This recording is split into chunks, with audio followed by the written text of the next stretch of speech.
सुबह सुबह हम योगा कर बाहर आए तो देखा दीवार के साथ एक महिला बेसुध पड़ी थी। कपड़े फटे हुए थे और सांस चल रहा था। हिला डुलाकर हमने उसे बैठाया तो बैठते ही बोली, बीड़ी है तुम्हारे पास?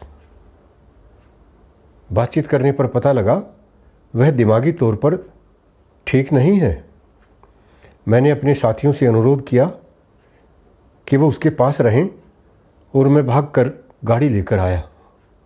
हमने उसे गाड़ी में बैठाया, बीड़ी की जिद उसकी पूरी की और बातों में उलझाए रखा जब तक कि महिला वृद्धाश्रम नहीं आ गया। 2 महीने बाद महिला आश्रम जाना हुआ तो उसे देखकर बहुत प्रसन्नता हुई। एक जीवन को हमने बदल दिया था। साफ सुथरे माहौल में वो वहाँ ठीक रह रही थी। हालांकि अभी भी वह यह नहीं बता पा रही थी कि वो कौन है। बिल्कुल इसी तरह से एक दिन सुबह सुबह मैं घर से किसी के पास मिलने को जा रहा था। अशोका चौक के ऊपर चौराहे के साथ लगे खंभे के साथ एक युवा औंधे मुंह पड़ा था। वहाँ 20 आदमी कम से कम साथ की दुकान पर चाय पी रहे थे। मैंने गाड़ी एक तरफ रोकी, उसे हिलाया डुलाया तो वह बैठ गया। उसकी आंखें लाल सुर्ख थी। मुझे लगा उसने नशा वगैरह तो नहीं कर रखा है, पर पता चला नहीं, वो भाग्य का मारा है। मैंने पूछा, पिता का क्या नाम है? तो उसने बताया, सब मर गए, मेरा कोई नहीं है। रात को ट्रेन से आया हूँ। मैंने 1-2 साथ में बैठे लोगों से अनुरोध किया कि मेरी मदद करें। उन्होंने प्रिंसिपल साहब कहकर नमस्ते तो की, पर किसी ने आगे हाथ नहीं बढ़ाया। बड़ी मुश्किल से मैंने अकेले ही उसे बैठाया और बैठाने के बाद सच कहूँ तो आश्रम तक मैं डरता ही गया, कहीं ये हमला तो नहीं कर देगा। स्वामी परमानंद जी के आश्रम में जनसेवा संस्था में पहुंचकर मुझे राहत मिली। उसे नहला धुला कर ठीक किया और उसे वहाँ दाखिल कराकर मैं आ गया। यह भी मानसिक रूप से कमज़ोर नौजवान ही था। मुझे लगा मेरे एक छोटे से कदम ने इसकी ज़िंदगी बदल दी है।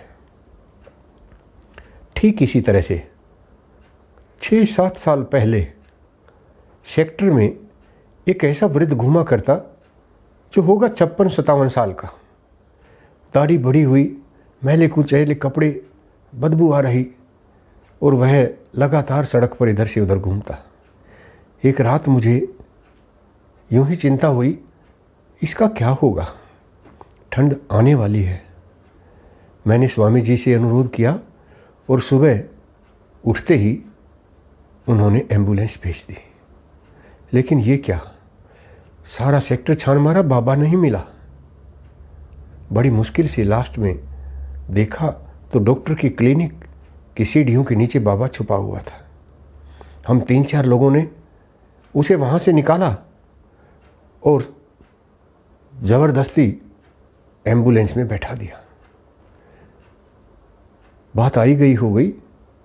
1-1.5 महीने बाद मेरा जनसेवा संस्था में जाना हुआ। स्वामी जी से बात की तो उसके पास पहुंचा, देखकर मन प्रफुल्लित हो गया।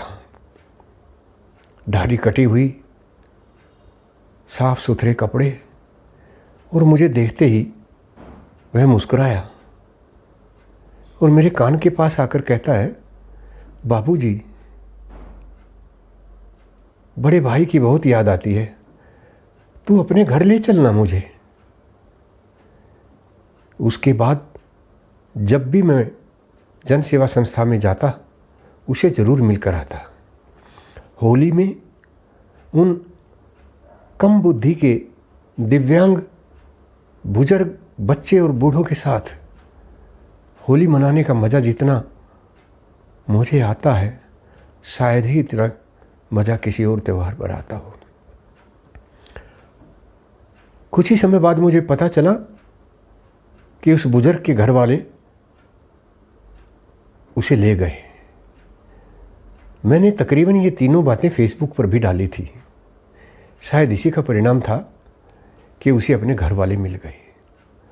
हर इंसान चाहता है कि वो अच्छे काम करे, और कुछ अच्छे काम तो इतने छोटे दिखाई देते हैं किंतु वो किसी का जीवन बदल देते हैं। आइए हम भी कुछ अच्छे काम करें ताकि हमें देखकर औरों का भी अच्छे काम करने को मन करे।